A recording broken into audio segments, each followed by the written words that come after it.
pakit lang. Kasi nag-ayos ng buhok. Yung feeling na gumanda ka. Kahit hindi naman talaga maganda.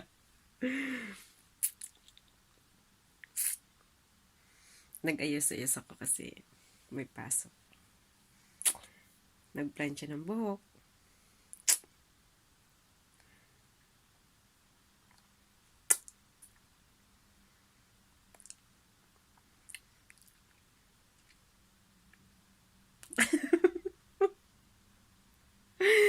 Baliw talaga ako.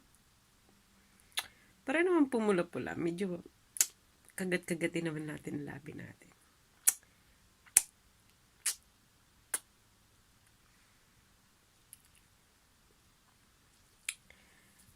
Ano, mukha na bang tao?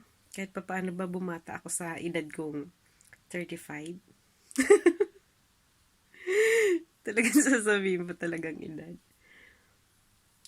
35 years old. Tama na pa cute.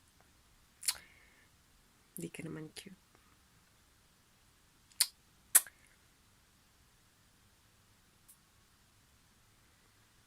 Nagandaan lang ako sa hair ko kaya nagpapakit pa siya. Nagpapakit kahit pa paano. Tapos bukas naman. Sige, magpakit ka na magpakit. Kaya ka na napapag-initan eh.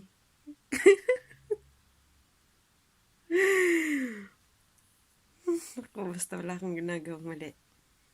Yun na yun.